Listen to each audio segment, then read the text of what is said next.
إياك نعبد وإياك نستعين اهدنا الصراط المستقيم صراط الذين أنعمت عليهم غير المغضوب عليهم ولا الضالين. بسم الله الرحمن الرحيم. قل هو الله أحد الله الصمد ولم يكن له كفوا أحد.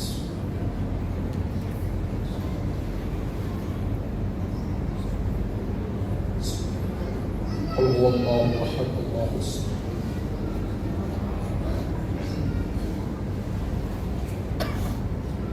ولا حول ولا قوة إلا بالله العلي العظيم.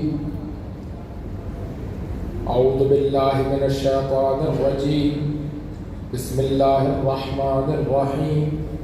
الحمد لله رب العالمين نحمده ونستعينه ونستغفره ونتوكل عليه ونصلي ونسلم على حبيبه ونجيبه وخيرته في خلقه حافظ سره ومبلغ رسالاته بشیر رحمته ونذیر نقمته سیدنا ونبینا ومولانا ابی القاسم محمد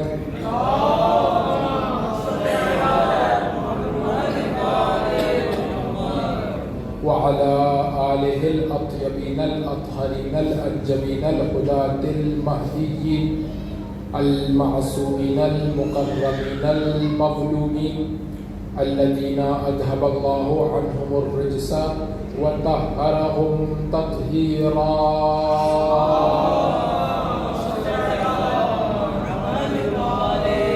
بهم نتولى ومن أعدائهم نتبرأ إلى الله.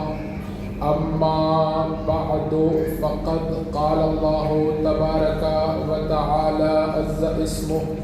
أعوذ بالله من الشيطان الرجيم. بسم الله الرحمن الرحيم. هل أتى على الإنسان حين من الدهر لم يكن شيئا مذكورا.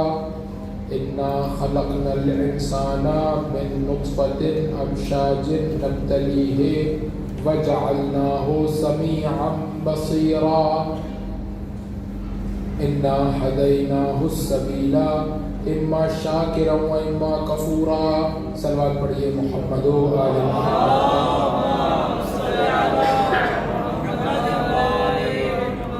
عزیزان گرامی قدر، عزاداران مظلوم کربلا، آپ کے سامنے سلسلہ گفتگو جاری و ساری ہے اور آج ہمارے سلسلہ گفتگو کی آخری نشست ہے، اور مقصود یہ ہے کہ اس عنوان کو کسی انداز میں آپ کے سامنے نتیجے تک پہنچایا جائے بلا کسی تمہید اور مقدمے کے.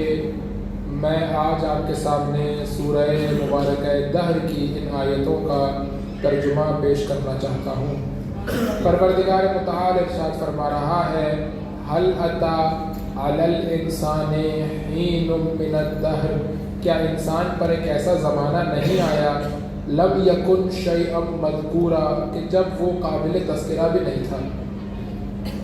پھر پروردگار ارشاد فرماتا ہے کہ انا خلقنا الانسان من نطفة، ہم نے انسان کو ایک نطفے سے خلق کیا، وجعلناه سميعا بصيرا، اور اس کو سننے والا بھی بنایا اور اس کو دیکھنے والا بھی بنایا.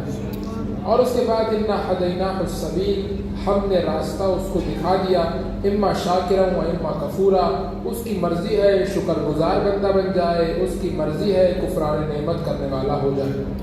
پروردگار متعال جو ہمارا عنوان تھا اور جس مناسبت سے ان آیات کا انتخاب کیا گیا تھا وہ یہ کہ پروردگار متعال قرآن مجید میں انسان کو انسان پہچانوانا چاہ رہا ہے. پروردگار چاہ رہا ہے کہ انسان اپنے آپ کو پہچانے کہ انسان ہے کیا، پہلے کیا تھا، اب کیا ہے اور بعد میں کیا ہوگا. اور جب انسان اپنے آپ کو پہچان لے گا، اپنے وجود کی مختلف جہات سے اور مختلف ابعاد سے اور مختلف ڈائمنشن سے آگاہ ہو جائے گا تو خود بخود اس کو پتہ چل جائے گا کہ اس کا کمال، اس کی کامیابی کس جگہ پر ہے.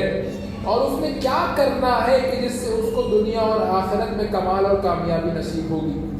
پروردگار متعال یہاں پر چند مراحل کو تذکرہ کر رہا ہے۔ سب سے پہلا مرحلہ یہ ہے کہ هل اتى على الانسان حين من الدهر، کیا انسان پر ایسا زمانہ نہیں گزرا لم يكن شيئا مذکورا کہ جب وہ تذکرے کے قابل بھی نہیں تھا۔ اب غور کا مرحلہ اور فکر کا مرحلہ یہ ہے کہ پروردگار یہ کہتا ہوا نظر نہیں آ رہا کہ انسان نہیں تھا، بلکہ کہہ رہا ہے کہ تذکرے کے قابل نہیں تھا، یعنی انسان موجود تھا لیکن تذکرے کے قابل نہیں تھا۔ کہاں موجود تھا؟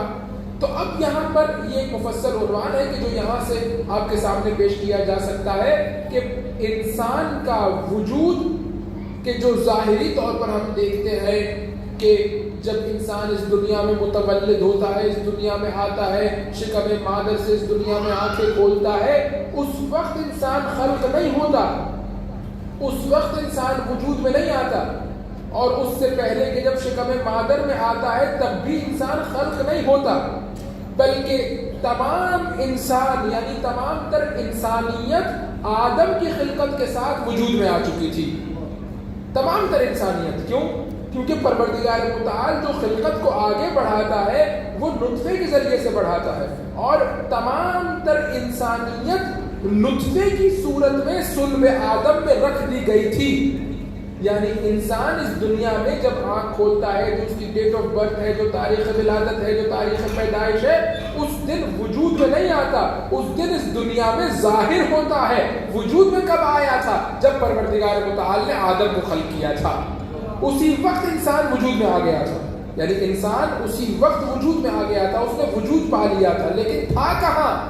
اس دنیا میں ظاہر نہیں ہوا تھا۔ کب ظاہر ہوگا؟ جب پروردگار چاہے گا، جب اس کی تقدیر کا فیصلہ ہوگا، جب وہ فیصلہ کرے گا کہ انسان کو ظاہر ہونا چاہیے، اس وقت وہ ظاہر ہوگا۔ اس سے پہلے تھا کہاں؟ اس سے پہلے اپنے آباء و اجداد کے اسلاب میں محفوظ تھا، اور ایک صلب سے دوسرے صلب کی طرف منتقل ہو رہا تھا۔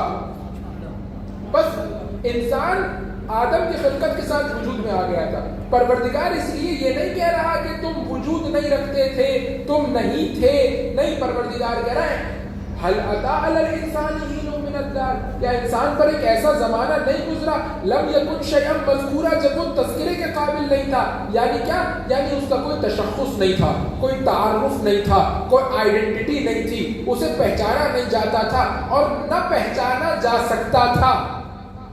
لیکن بہت سے لوگ ایسے ہیں کہ جن کو دنیا میں کوئی نہیں پہچانتا، عام سے لوگ ہیں، آرڈنری پیپل، لیکن پروردگار متعال یہ نہیں کہہ رہا کہ پہچانا جا سکتا تھا اور کوئی نہیں پہچانتا تھا، نہیں، لم یکن شیئا مذکورا، اصلاً اس کے اندر صلاحیت ہی نہیں تھی کہ کوئی اس کا تذکرہ کرے۔ اب یہ کیا مرحلہ فکر ہے؟ اس مرحلے سے عبور کر لیجیے، میں فوری طور پر دوسرے مرحلے میں داخل ہوتا ہوں۔ آپ تصور کیجئے کہ ایک ایسی دیوار کہ جس دیوار پر بہت سارے ماربل لگے ہوئے ہو، بہت سارے ماربل کے پیسز اس دیوار پر لگا دیے گئے۔ اب یہ تمام تر ماربل کے پیسز یا ماربل کے ٹکڑے یا ماربل کے ٹائل جو اس پر لگا دیے گئے ہیں، ان میں سے کوئی ایک بھی تذکرے کے قابل نہیں ہے۔ کیوں؟ کیونکہ سارے کے سارے ایک جیسے ہیں۔ جب سارے کے سارے ایک جیسے ہوتے ہیں تو کوئی ایک تذکرے کے قابل نہیں ہوتا۔ آپ فلاں سے کہیں کہ وہ دیکھیے وہ درمیان والا، تو کہے گا درمیان والا جیسا ہے، دائیں ہاتھ والا بھی ویسا ہی ہے، بائیں ہاتھ والا بھی ویسا ہی ہے، اوپر والا بھی ویسا ہی ہے، نیچے والا بھی ویسا ہی ہے۔ اس لیے خاص اس کا کوئی تشخص نہیں ہے کہ اس کا ذکر کیا جائے۔ جب آپ دیوار دکھائیں گے تو مکمل دیوار دکھائیں گے، کسی ایک جز کی طرف اشارہ نہیں کر سکتے۔ کیوں؟ اس لیے کیونکہ تمام تر اجزاء اتنے ایک دوسرے سے ملتے ہیں، اتنی شباہت رکھتے ہیں، اتنے ایک دوسرے کے جیسے ہیں کہ کوئی ایک قابل تذکرہ نہیں ہے۔ لیکن اب مثال کے طور پر آپ نے فیصلہ کیا کہ اس دیوار پر مثال کے طور پر پنجتن کے نام کندہ کروا دیے جائیں، تو اب اگر کوئی آئے گا اور پنجتن کے نام اس پر کندہ کرے گا تو پوری دیوار میں 100 ٹکڑے لگے ہوئے تھے، لیکن 5 ٹکڑے اس نام کے لکھے جانے کی وجہ سے قابل تذکرہ ہو گئے۔ اب آپ کہہ سکتے ہیں کہ ہاں وہ والا ٹکڑا کہ جس پر محمد لکھا ہوا ہے، وہ والا ٹکڑا کہ جس پر علی لکھا ہوا ہے، وہ والا ٹکڑا کہ جس پر فاطمہ لکھا ہوا ہے، وہ والا ٹکڑا کہ جس پر حسن حسین لکھا ہوا ہے۔ ان تمام تر ذوات مقدسہ پر صلوات پڑھیے محمد و آل محمد۔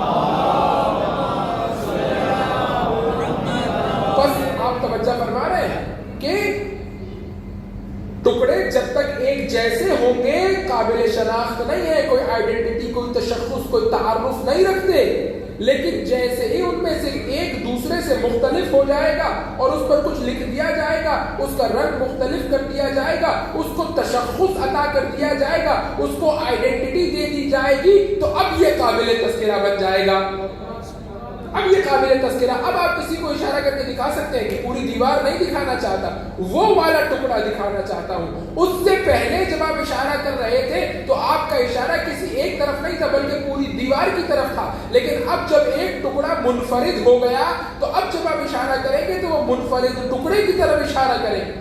پروردگار متعال کہہ رہا ہے کہ پہلا کام ہم نے کیا کیا؟ پہلا کام ہم نے یہ کیا کہ جیسے ہی آدم وجود میں آیا تم سب کے سب صلب آدم میں وجود میں آ گئے، یعنی قیامت تک آنے والی انسانیت کا ہر فرد صلب آدم میں تھا۔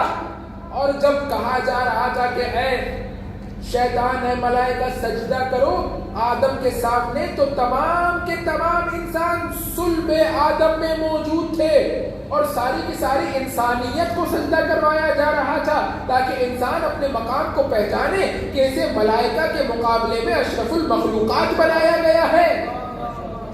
لیکن لازم نہیں ہے کہ انسان اس دنیا میں آنے کے بعد بھی ہمیشہ اشرف المخلوقات رہے، بلکہ قرآن مجید یہ کہتا ہوا نظر آتا ہے اولئک کالانعام بل ہم اضل۔ اس دنیا میں صورت تو انسان جیسی ہو سکتی ہے لیکن ممکن ہے کردار انسانی نہ ہو، کردار حیوان جیسا ہو جائے بلکہ اس سے بھی بدتر ہو جائے۔ اس لیے آدم نے جس کو سجدہ کیا تھا وہ کسی انسان کو نہیں کیا تھا، انسانیت کو کیا تھا، اور جب تک انسان میں انسانیت رہے گی مسجود ملائکہ رہے گا۔ جب انسانیت چلی جائے گی اور حیوانیت انسانیت کی جگہ لے لے گی تو اب مسجود ملائکہ نہیں رہے گا۔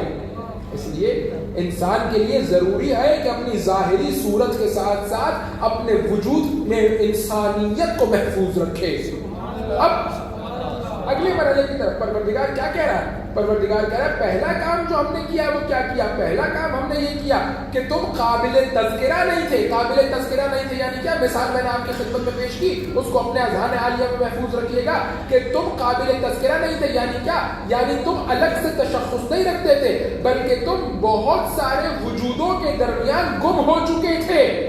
یعنی آپ جائیے اب سے 10 نسلوں پہلے اپنے آبا و اجداد میں اور اپنے آبا و اجداد میں جا کر کے دیکھیے کہ آپ کا وجود کہاں پر تھا، تو بہت سارے لوگوں کے درمیان آپ کا وجود گم ہو چکا تھا، بہت سارے نطفوں کے درمیان آپ کا نطفہ گم ہو چکا تھا، تھے اپنے آبا و اجداد کے صلب میں لیکن تشخص نہیں رکھتے تھے، آئیڈینٹی نہیں رکھتے تھے۔ آئیڈینٹی آئے گی کب؟ تشخص کب آئے گا؟ جب یہ نطفہ باپ کے صلب سے ماں کے رحم میں منتقل ہوگا تب پروردگار اس کو ایک الگ تشخص اور آئیڈینٹی عطا کرے گا۔ اسی لیے پہلا جملہ کیا کہا پروردگار نے؟ هل اتى على الانسان حين من الدهر لم يكن شيئا مذكورا۔ پہلا مرحلہ یہ ہے کہ تم قابل تذکرہ نہیں تھے، تم گم ہو چکے تھے، تمہاری حیثیت وہی تھی جو ایک دیوار میں لگی ہوئی تمام تر ٹائل کی ہوتی ہے، تمام تر ماربل کے ٹکڑوں کی ہوتی ہے کہ سب ایک جیسے ہوتے ہیں، تم بھی ان میں سے ایک تھے، لیکن ہم نے تمہیں ایک خاص تشخص دیا۔ جب ہم نے تمہیں تشخص دیا، آئیڈینٹی دی، تعارف دیا، تو اب تم بقیہ سے الگ ہو کر کے اس دنیا میں آئے۔ اور یہ مرحلہ کب آیا؟ اِنَّا خَلَقْنَا الْإِنسَانَ مِن نُطْفَةٍ، ہم نے انسان کو نطفے سے خلق کیا۔ پروردگار خلق تو کر چکا تھا پہلے آدم کے صلب میں، دوبارہ کیوں خلق کرنے کی بات آ رہی ہے؟ کہ اس وقت میں نے بالمجموع خلق کیا تھا، ابھی اس جمع میں سے اس کو الگ کر کے خلق کیا۔ بالمجموع پہلے خلق کر چکا تھا، آبا و اجداد کے اسلاف میں انسان موجود تھا، اور اس کے بعد پھر پروردگار متعال نے تشخص عطا کیا، تعارف عطا کیا، آئیڈینٹی عطا کی، اور انسان باپ کے صلب سے ماں کے رحم میں منتقل ہوا۔ اب جیسے ہی باپ کے صلب سے ماں کے رحم میں آیا تو اب یہ وہ مرحلہ ہے کہ جہاں پر انسان کو آئیڈینٹی مل گئی۔ اب پتہ چل گیا کہ کس کا بیٹا ہے، ماں کون ہے، باپ کون ہے، قبیلہ کون سا ہے، دادا کون ہے، دادی کون ہے۔ اب جیسے ہی اس دنیا میں آیا، آنکھیں کھولی تو اب فوری طور پر نام رکھا گیا، نام کی شناخت مل گئی، باپ کا نام مل گیا، شناختی کارڈ پر لکھ دیا گیا اس کا نام یہ ہے، اس کے والد کا نام یہ ہے، آئیڈینٹی اور شناخت اور تشخص ملتا چلا گیا۔ توجہ فرمائیے عزیزان اکرامی قدر، پہلا مرحلہ کیا ہے؟ پہلا مرحلہ یہ ہے کہ تم تذکرے کے قابل نہیں تھے لیکن تذکرے کے قابل نہیں تھے۔ دوسرا مرحلہ یہ ہے کہ ہم نے تمہیں تشخص عطا کیا، دوسرا مرحلہ یہ ہے کہ ہم نے تمہیں تشخص دیا، ہم نے تمہیں آئیڈینٹی دی، ہم نے تمہیں ایک تعارف عطا کیا کہ تم اپنے آپ کو پہچانوا سکو۔ اب جیسے ہی تشخص ملا تو امتحان شروع ہو گیا۔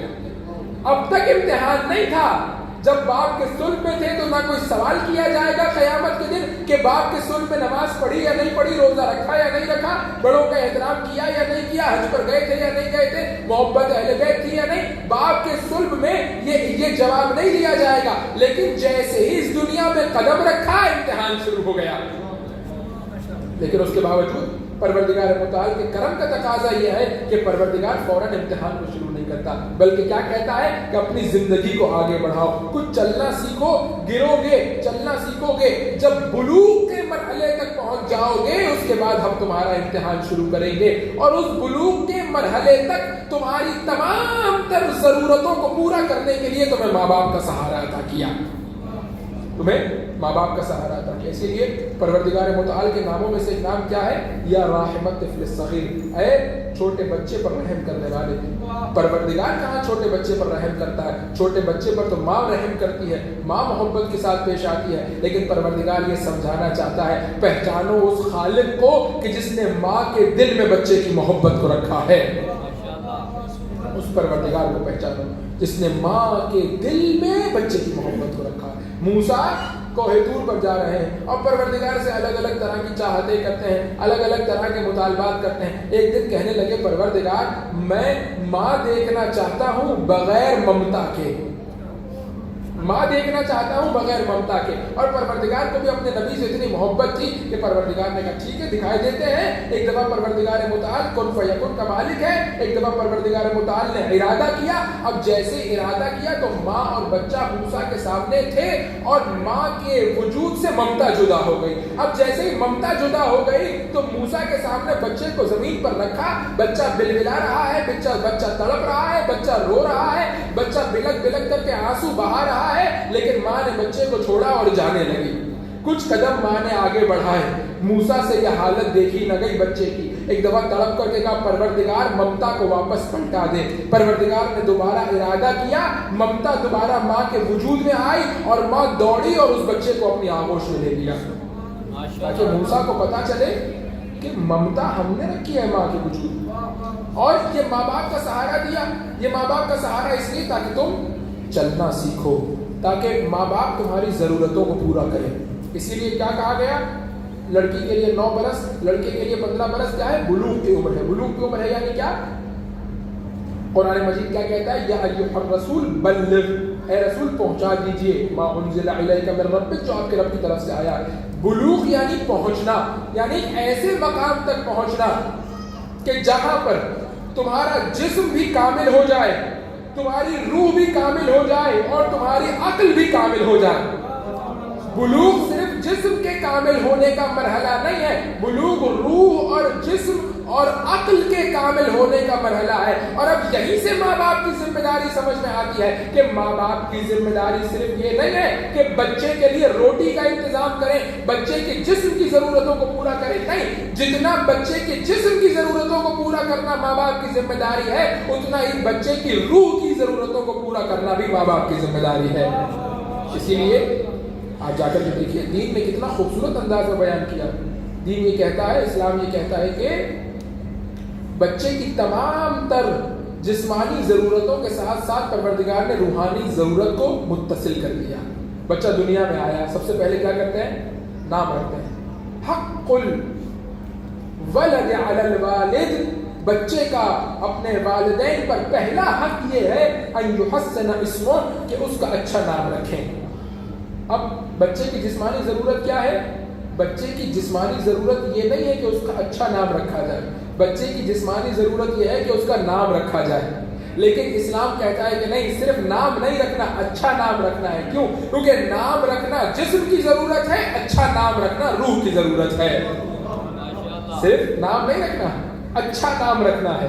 اسی لیے کیا کہا گیا؟ بہترین ناموں کا انتخاب کرو۔ ائمہ کے نام پر، پروردگار متعال کی عبودیت سے جو نام منسلک ہیں ان ناموں پر، جو رسول اللہ کے نام ہیں، جو انبیاء کے نام ہیں، جو ائمہ کے نام ہیں، ان پر نام رکھو۔ کیوں؟ کیونکہ بچے کو تو صرف شناخت کے لیے نام چاہیے، آپ کوئی بھی نام رکھ دیجیے، لیکن پروردگار کہتا ہے نہیں، کوئی بھی نام نہیں، اچھا نام رکھو، مبارک نام رکھو۔ کیوں پروردگار؟ جسم کی ضرورت تو صرف نام ہے کہ اس لیے کیونکہ نام سے جسم کی ضرورت پوری ہوتی ہے۔ جب اچھا نام رکھا جائے گا، جب ہمارے بندوں کے نام پر نام رکھا جائے گا تو جسم کی ضرورت بھی پوری ہو جائے گی اور روح پر بھی اثر آتا چلا جائے گا۔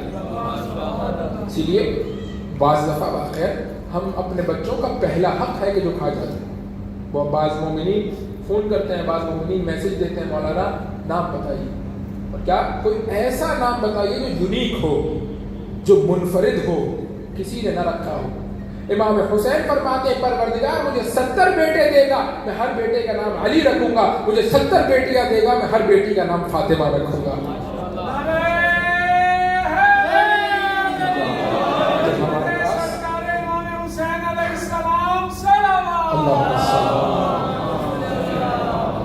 جب ہمارے پاس اتنے بہترین اور پاک و پاکیزہ نام موجود ہیں تو کم از کم 14 نام تو ہیں ہر ایک کے پاس رکھنے کے لیے۔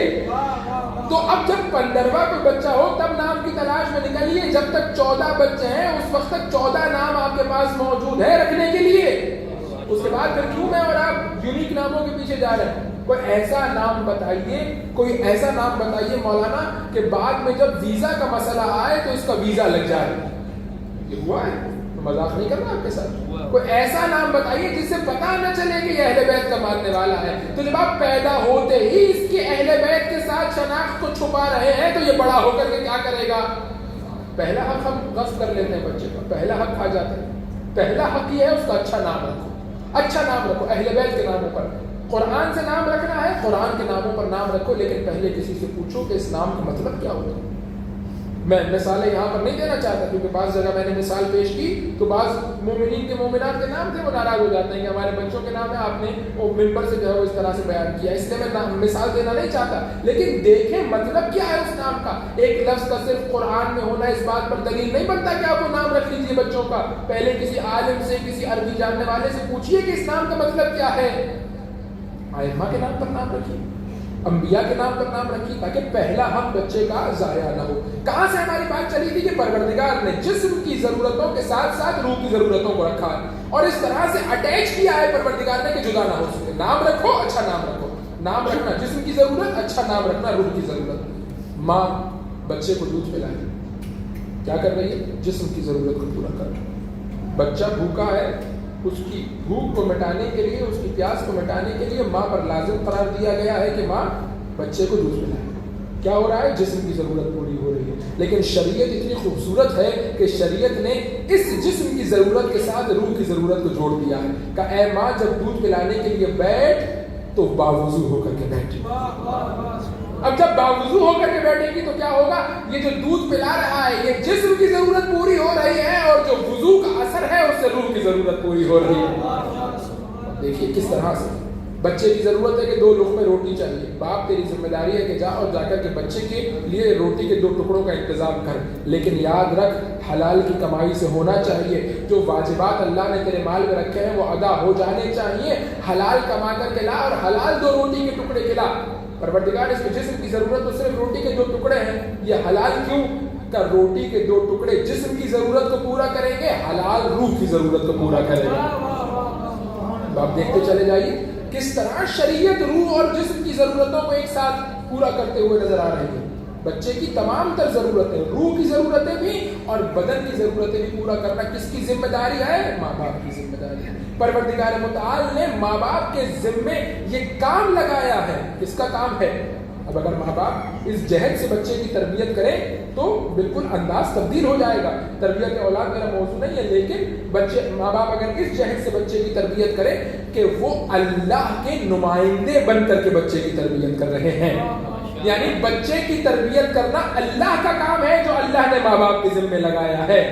تو اب جب اللہ کا کام انجام دیا جائے گا تو شیطانی طریقے سے نہیں انجام دیا جائے گا، اللہ کا کام الہی طریقے سے انجام دیا جائے گا۔ اسی لیے ماں باپ کے لیے ضروری ہے کہ بچے کی تمام تر جسمانی اور روحانی ضرورتوں کو پورا کریں۔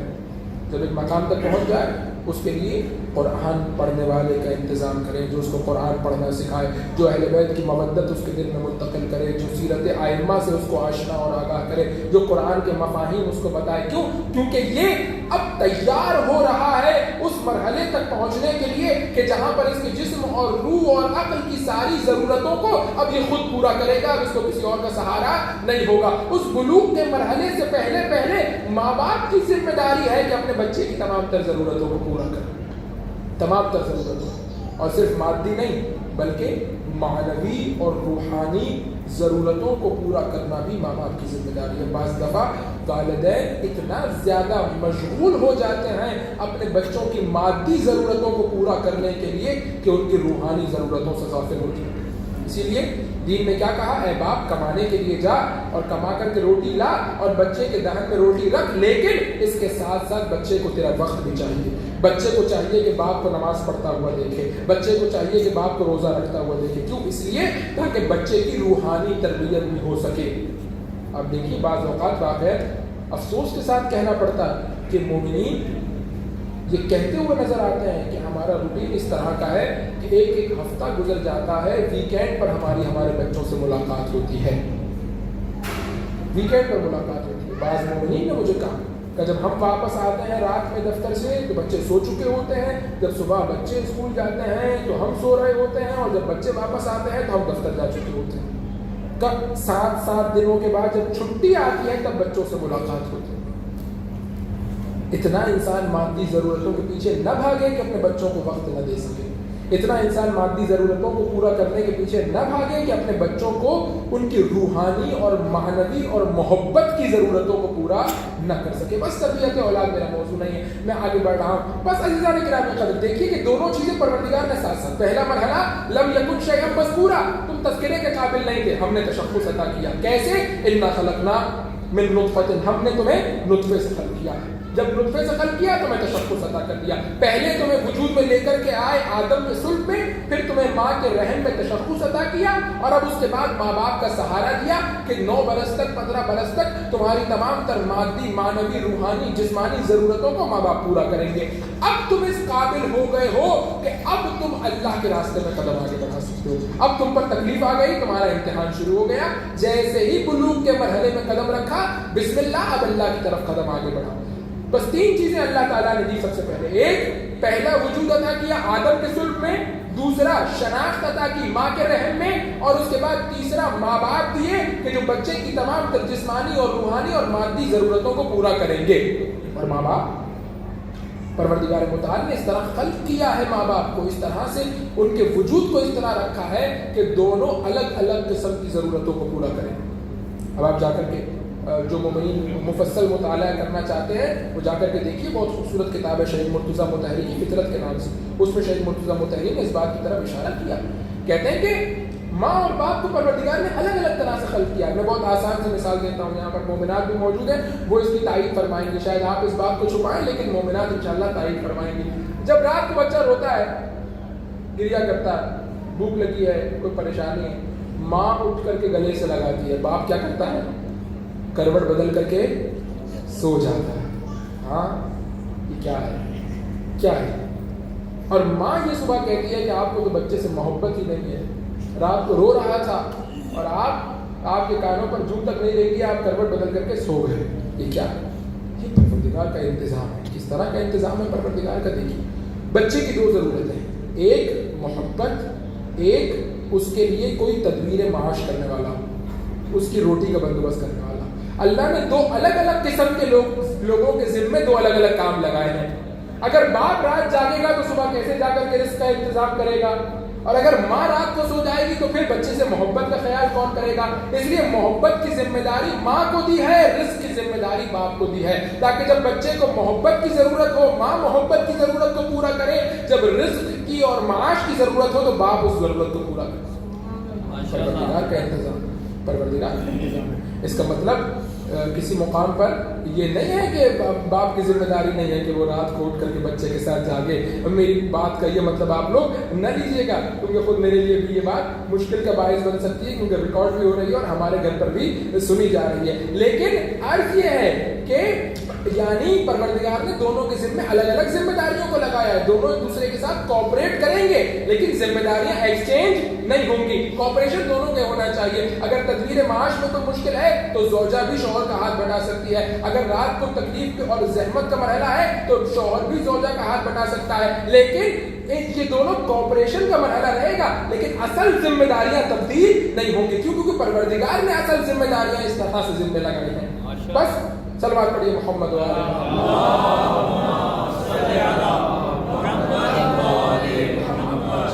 بس عزیزان گرامی. اب آپ توجہ فرمائیے, 3 مرحلے پروردگار نے بتا دیے. 3 کام ہم نے پروردگار نے کہا کہ تمہاری مرضی کے بغیر کیے ہم نے.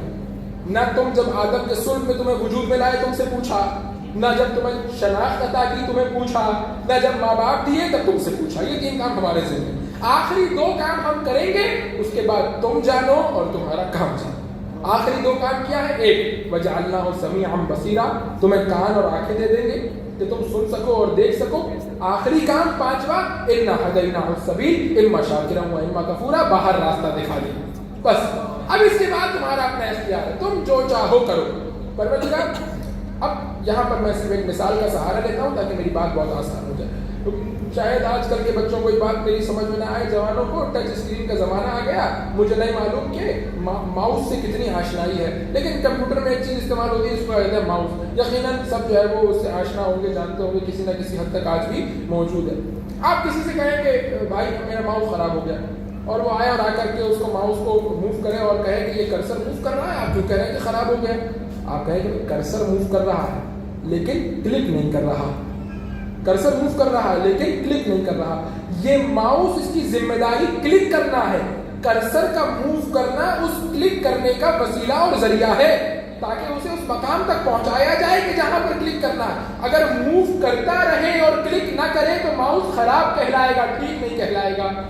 اب یہ مثال آپ تک منتقل ہوگی. یہ کیمرہ لگا ہوا ہے, اس میں آگے یہ ریڈ کلر کی لائٹ جل رہی ہے. اس لائٹ جلنے کا مطلب یہ ہے کہ یہ ریکارڈ کر رہا ہے, ٹھیک ہے. اب آپ کسی کو بلا کر کے کہیں کہ صاحب یہ کیمرہ ریکارڈ نہیں کر رہا, وہ کہے لائٹ تو جل رہی ہے, تو آپ کیا کہیں گے کہ لائٹ جلنا جب تک ریکارڈنگ کی نشاندہی کرے تب تک تو ٹھیک ہے, لیکن اگر لائٹ جلتی رہے اور ریکارڈنگ نہ ہو رہی ہے اس کا مطلب کہ کیمرہ خراب ہو گیا ہے, کیونکہ لائٹ وسیلہ اور ذریعہ ہے ریکارڈنگ کا.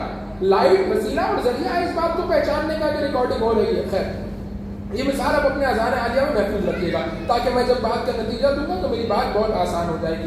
اب پروردگار متعال حیوان کو خلق کر رہا, کیا حیوان کو آنکھیں نہیں دے رہا؟ حیوان کو آنکھیں دے رہا, لیکن حیوان کے لیے نہیں کہہ رہا اس کو ہم نے دیکھنے والا بنایا. حیوان کو کان دے رہا ہے, لیکن حیوان کو نہیں کہہ رہا کہ ہم نے اسے سننے والا بنایا ہے. لیکن جب انسان کو خلق کر رہا ہے تو کہہ رہا ہے وجعلناہ سمیعا بصیرا, ہم نے اسے دیکھنے والا بھی بنایا ہے, ہم نے اسے سننے والا بھی بنایا ہے.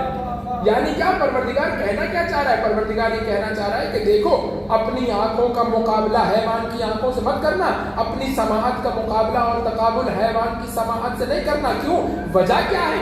وجہ یہ ہے کہ تمہارے دیکھنے اور حیوان کے دیکھنے میں زمین تا آسمان فرق ہے. حیوان دیکھ رہا ہے اور دیکھنے کے ساتھ اس کی آنکھوں کا کام ختم ہو رہا ہے, لیکن تمہاری آنکھوں کا کام صرف دیکھنا نہیں ہے, بلکہ تمہاری آنکھوں کا کام یہ ہے کہ دیکھیں, پیغام لیں اور اس پیغام کو دل تک منتقل کریں. یہ حیوان کی آنکھوں کا کام نہیں ہے, یہ انسان کی آنکھوں کا کام ہے کہ وہ دیکھیں, پیغام لیں اور پیغام کو منتقل کریں. اور اگر کسی کی آنکھ یہ نہ کرے تو قرآن کہہ رہا ہے وَلَهُمْ أَعْيُنٌ, اس کے پاس آنکھیں ہیں لیکن اس سے دیکھتا نہیں ہے.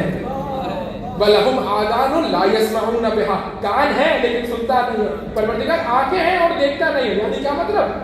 کان ہے اور سنتا نہیں ہے, یعنی کیا مطلب؟ جب آنکھیں ہیں اس کا مطلب دیکھ رہا ہے, جب کان ہے اس کا مطلب سن رہا ہے. تو بہت آسان سی مثال میں آپ کے سامنے پیش کرتا ہوں, بات آپ کو سمجھ میں آ جائے گی. آج سے 20-25 سال پہلے وہ موبائل آتے تھے چھوٹے سے, جس میں وہ کیلکولیٹر ہوتا تھا, ایک آدھ کوئی گیم ہوتی تھی, فون لگ جایا کرتا تھا. اور آج مثال کے طور پر آئی فون کا نہ جانے کون کون سا ماڈل آ گیا ہے, ABCD ختم ہو گئی, آئی فون کے ماڈل ختم نہیں ہو رہے. تو اب آپ جا کر کے دیکھیے کہ کوئی شخص لاکھوں روپے کا آئی فون کا ماڈل خرید کر کے لائے اور اس سے کہیں کہ آپ کیوں لائے ہیں, تو کیا کہے؟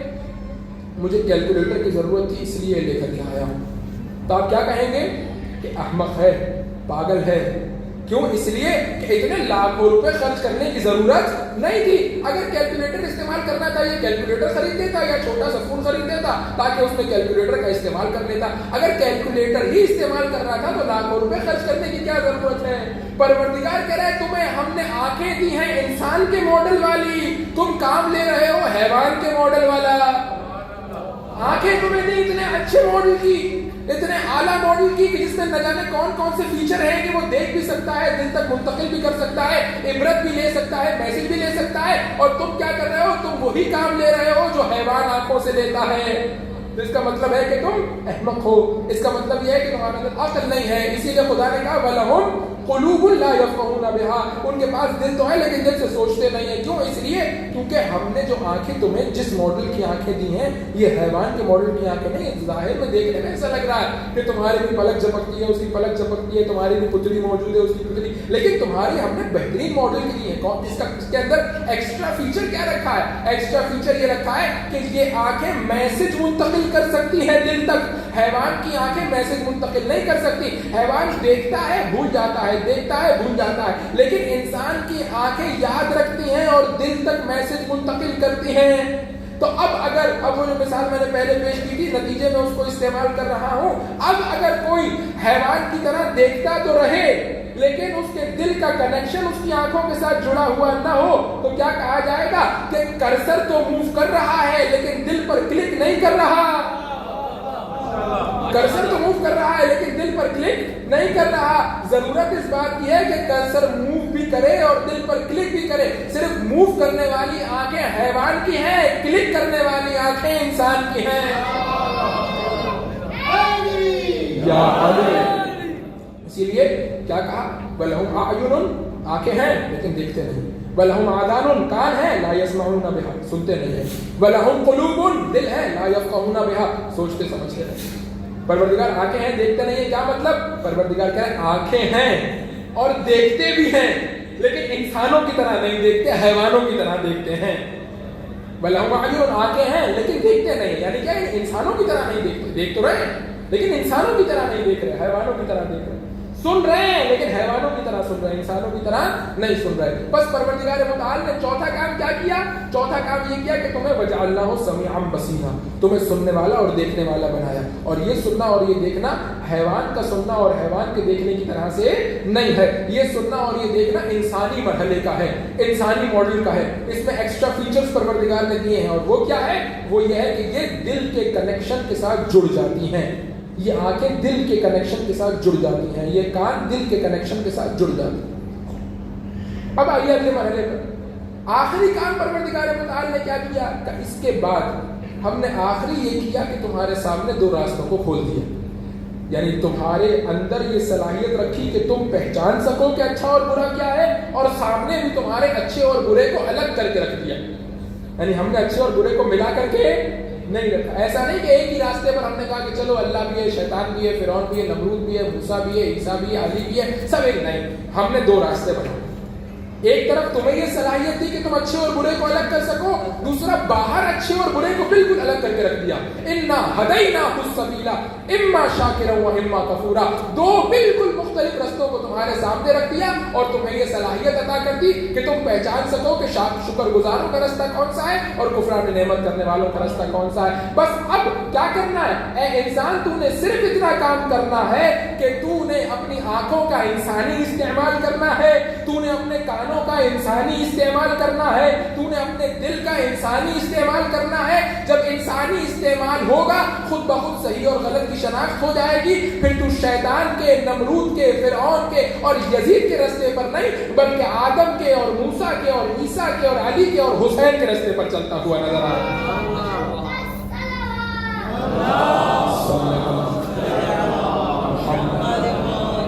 بس پروردگار متعال نے انسان کو 5 پروردگار نے مرحلے بیان کیے. 5 مرحلوں کے بعد اب تم جانو اور تمہارا کام جانو. اب اس کے بعد ہم تم سے اختیار سلب نہیں کریں گے. اب اس کے بعد کامل اختیار تمہارے حوالے کر دیا. تمہیں سب سے پہلے وجود میں لے کر کے آئے, آدم کی صلب میں ماں کے رحم میں تشخص عطا کیا, اس کے بعد والدین دیے, جنہوں نے تمہاری پرورش کی، 15 سال 9 سال تمہیں تمہارے جسم کو، تمہاری روح کو جن چیزوں کی ضرورت تھی اس ضرورت کو پورا کیا. اس کے بعد چوتھے مرحلے میں ہم نے تمہیں انسانی نوعیت کے کان اور آنکھیں عطا کی، اور 5ویں مرحلے میں سیدھے اور غلط راستے کو جدا کر دیا. بس یہاں تک پروردگار کا کام تھا. اب اس کے بعد اما شاکرا و اما کفورا، اب تمہارا اپنا اختیار ہے. چاہو تو شکر گزار بندے بن جاؤ، چاہو تو کفران نعمت کرنے والے بندے بن جاؤ. اب یہ آگے اس کے آگے تمہارا. بس اگر انسان اس طرح سے اپنے آپ کو پہچانے، جس جگہ سے پہلی مجلس میں بات شروع کی تھی اسی مقام پر ختم کرنا چاہتا ہوں. اگر انسان اس طرح سے اپنے آپ کو پہچانے، اپنی عظمت کو، اپنی کرامت کو اس طرح سے پہچانے کہ جانے کہ میں کیوں اشرف المخلوقات ہوں. کیونکہ بعض چیزوں میں انسان اور حیوان مشترک ہیں، لیکن پروردگار نے ہر وہ چیز جو حیوان اور انسان کو مشترک دی ہے وہ انسان کو اگلے مرحلے کی عطا کی ہے. انسان کو اگلے مرحلے کی عطا کی. آنکھ دونوں کو دی ہے لیکن دونوں کا ایک ماڈل نہیں ہے. کان دونوں کو دی ہے لیکن دونوں کا ایک ماڈل نہیں ہے. بھوک دونوں کو دی ہے لیکن دونوں کا ایک ماڈل نہیں ہے. حیوان کو کہا تمہارے ماڈل میں فرق نہیں پڑتا، حلال کھاؤ، حرام کھاؤ، نجس کھاؤ، پاک کھاؤ، لیکن انسان تمہاری بھوک کا ماڈل یہ ہے حلال کھانا، حرام کی طرف ہاتھ مت بڑھانا. یعنی ہر چیز جو حیوان اور انسان کو مشترک دی ہے اس میں انسان کو ایک قدم آگے بڑھ کر کے پروردگار متعال نے عطا کیا ہے. اب انسان اگر اس انداز سے اپنے آپ کو پہچانے اور صرف ایک کام کرے، کیا؟ اپنی آنکھوں کو، اپنے کان کو، اپنے دل کو انسانی استعمال کرے. جب انسانی استعمال کرے گا خود بخود اللہ کے راستے پر چلے گا. کیونکہ باہر تو کوئی ملاوٹ ہے ہی نہیں. باہر تو پروردگار کہہ رہا ہے میں نے بالکل دو الگ الگ دور دور راستے بنائے، ایک کفران نعمت کرنے والوں کا، ایک شکر گزار بندوں کا، بالکل دو ڈیفرنٹ راستے. اس لیے باہر کوئی گڑبڑ نہیں ہے. گڑبڑ کہاں ہے، مسئلہ کہاں ہے، پرابلم کہاں ہے؟ ان آنکھوں میں، کہ جب یہ آنکھیں انسانی استعمال نہیں ہوتی تو شکر گزاروں کا اور کفران نعمت کرنے والوں کے راستے کو نہیں پہچان سکتی. جب یہ کان انسانی استعمال نہیں ہوتے، جب یہ دل انسانی استعمال نہیں ہوتا تو اب مکس کرتا ہے شکر گزاروں کے رستوں کو اور کفران نعمت کرنے والوں کے رستے. اسی لیے کیا کہا گیا؟ اسی لیے کہا گیا کہ 10 مرتبہ ایک دن میں جب نماز کے لیے کھڑے ہو تو ہر مرتبہ کیا کہو؟ اهدنا الصراط المستقیم. پروردگار صراط مستقیم پر ثابت قدم رکھ. صراط الذین انعمت علیہم، ان لوگوں کا راستہ جس پر تو نے اپنی نعمتوں کو نازل کیا ہے. غیر المغضوب علیہم ولا الضالین. کیوں خدا سے بار بار مانگو؟ اس لیے مانگ کیا رہے ہو پروردگار سے؟ پروردگار ان لوگوں کا راستہ عطا کر. صراط اهدنا الصراط المستقیم، مجھے ہدایت کر. کیا پروردگار زبردستی ہدایت کرے گا؟ کہ پروردگار زبردستی تمہیں نعمتوں والے راستے پر لگائے گا؟ زبردستی تمہیں روکے گا ضالین اور مغضوبین کے راستے سے؟ نہیں. پروردگار نے تمہیں اختیار دیا، تمہاری مرضی، نعمتوں والے راستے پر جاؤ یا مغضوبین اور ضالین کے راستے پر جاؤ. پھر کیوں پروردگار سے بار بار مانگو؟ یعنی اس مانگنے کا مطلب یہ ہے پروردگار میری آنکھوں کو وہ صلاحیت دے کہ میں انعمت علیہم اور مغضوب علیہم اور ضالین میں فرق کر سکوں. میرے کان کو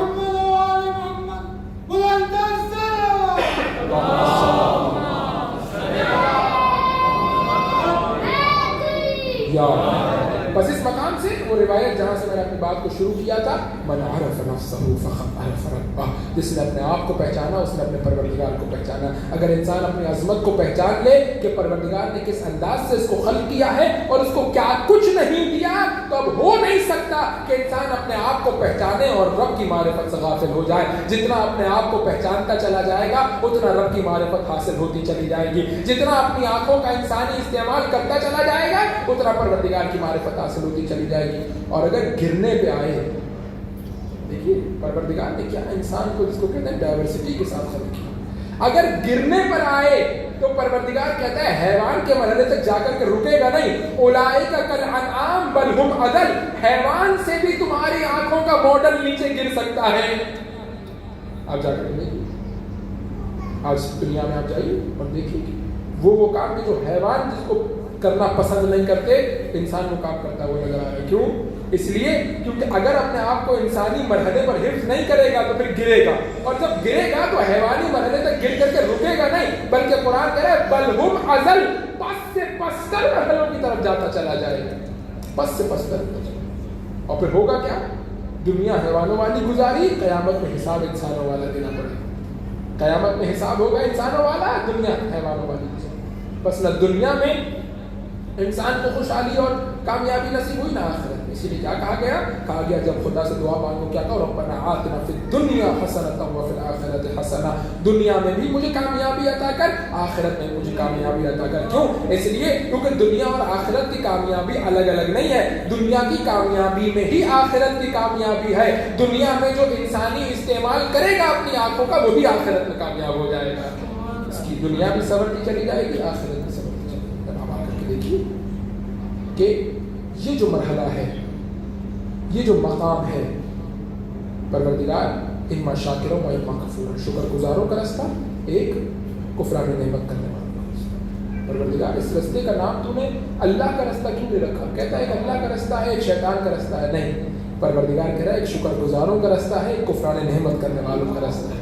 اس لیے تاکہ اگر کبھی سمجھ میں نہ آئے نا کہ اللہ کا راستہ کون سا ہے تو دیکھنا شکر گزاروں کا راستہ کون سا ہے، اور شکر گزاروں کو تلاش کرنے کے لیے جانا، دیکھنا کون ہے جو اللہ کے شکر گزار بنتے ہیں، وہ جس راستے پر ہو جان لینا وہی اللہ کا راستہ ہے۔ صلی اللہ علیہ محمد، وہی اللہ کا راستہ ہے شکر گزاروں کا۔ اسی لیے صراط الذین انعمت علیہم، ڈھونڈو نعمتوں والوں کو کہ نعمت کہاں ہے، ڈھونڈو شکر گزاروں کو کہ شکر گزار کہاں ہے۔ پروردگار راستہ بتا رہا ہے، وہ بتا رہا ہے کہ کس طرح سے اس راستے کو پہچان سکتے ہو۔ کہیں شیطان تمہیں دھوکہ نہ دے دے، شیطان اپنے راستے پر اللہ کا بورڈ لگا کر کے تمہیں اپنے راستے پر نہ لے جائے۔ کیسے پتا چلے گا کہ اللہ کا راستہ واقعی اللہ والا ہے یا شیطان دھوکہ دے رہا ہے؟ ایسے پتا چلے گا کہ دیکھو علی کا راستہ کون سا ہے، فاطمہ کا راستہ کون سا ہے، حسن و حسین کا راستہ کون سا ہے۔ تلاش کرو شکر گزاروں کو، تلاش کرو نعمتوں والوں کو، جو شکر گزاروں کا راستہ ہے وہی اللہ کا راستہ ہے۔ اس کے علاوہ جتنے ہی بورڈ کیوں نہ لگے ہو وہ شیطان کا راستہ ہے۔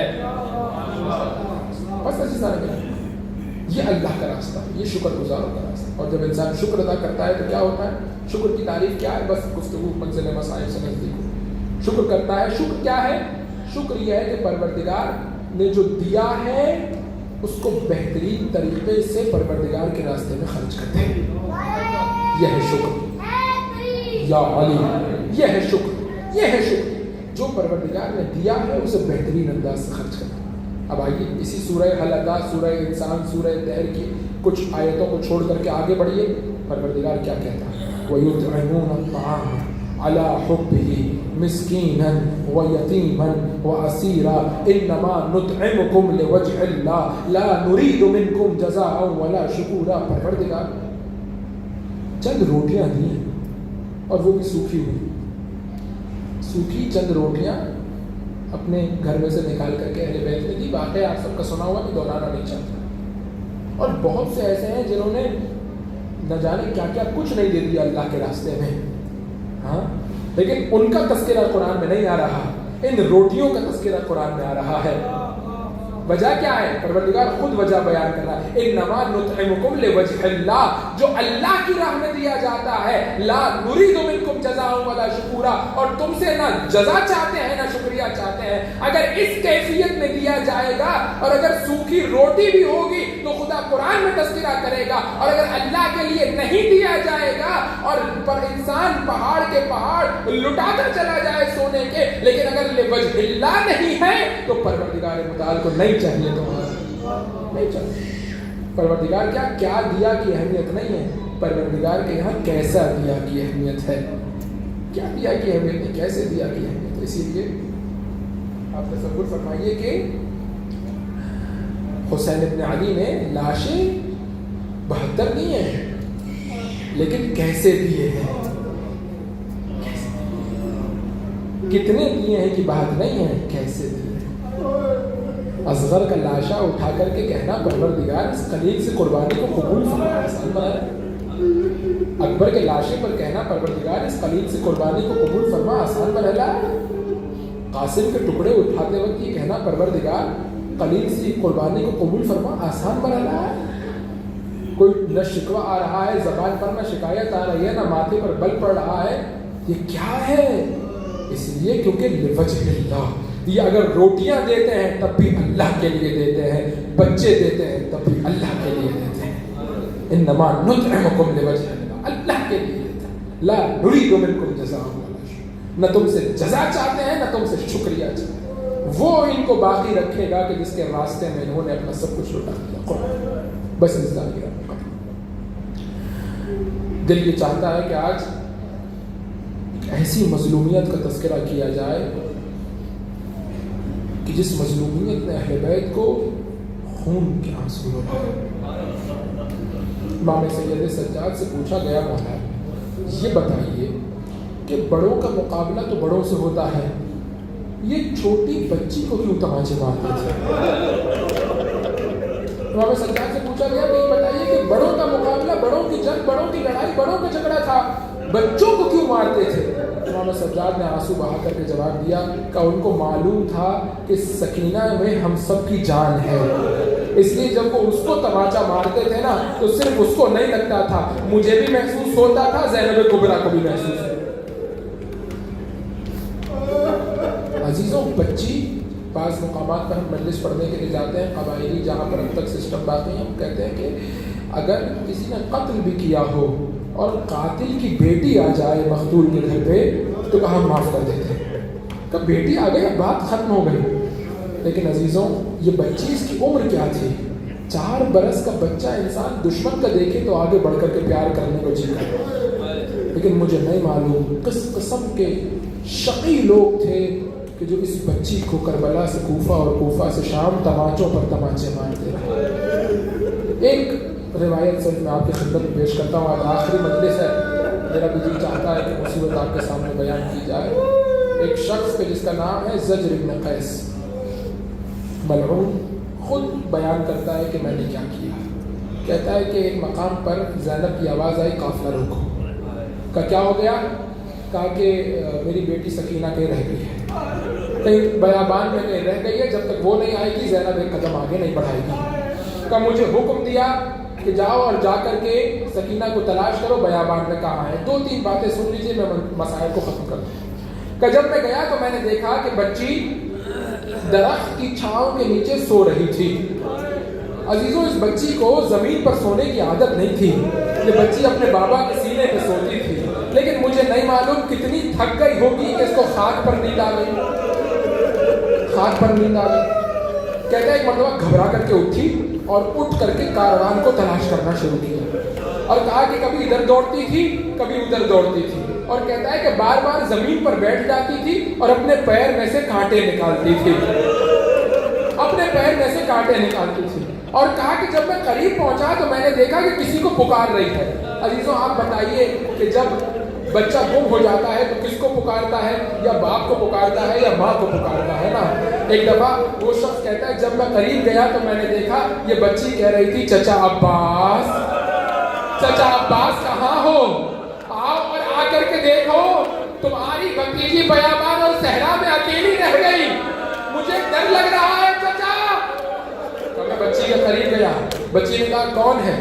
کہا میں تجھے لینے کے لیے آیا ہوں. کہتا ہے کہ مجھے اتنا غصہ آ رہا تھا کہ مجھے اس بچی کو دھوپ میں تلاش کرنا پڑا گرمی کی شدت میں, اور کاروان اس بچی کی وجہ سے رک گیا. مجھے فوراً شام پہنچنا تھا, یزید سے انعام لینا تھا, اس میں تاخیر اور دیر ہو رہی تھی. کہ میرا پورا وجود غصے میں تھا اور مجھے سمجھ میں نہیں آتا تھا کہ میں اس بچی کے ساتھ کیا کروں کہ میرا غصہ ٹھنڈا ہو جائے. کہ بچی نے پوچھا تو کون ہے؟ میں نے کہا میں تجھے لینے کے لیے آیا ہوں. بچی سمجھی کہ شاید ہاتھ پکڑ کے لے کر کے جائے گا, بچی سمجھی کہ شاید گود میں اٹھا کر کے لے کر کے جائے گا. لیکن اے سکینہ, تیری قسمت ایسی نہیں ہے کہ تجھے کوئی گود میں اٹھا کر کے لے کر کے جائے. ایک دفعہ کہتا ہے اتنا شدید غصہ تھا کہ مجھے سمجھ میں نہیں آ رہا تھا کہ میں کیا کروں. کہ ایک دفعہ میں نے بچی کو بالوں سے پکڑا اور بالوں سے پکڑ کر کے اٹھایا, اور کہتا ہے میں نے 1 تماچا نہیں مارا, وہ 2 تماچے نہیں مارے, 3 تماچے نہیں مارے. کہ اس مقام سے لے کر کے جہاں کاروان کھڑا تھا وہاں تک اس بچی کو تماچے مارتا ہوا لایا.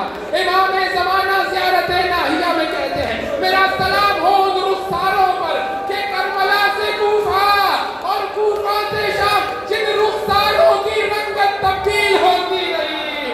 ارے 1 تماچے سے رنگت نہیں بدلتی, 2 تماچے سے رنگت نہیں بدلتی, اتنے تماچے لگے. زمانے کا امام کہتا ہے اس بچی کے رخساروں کی رنگت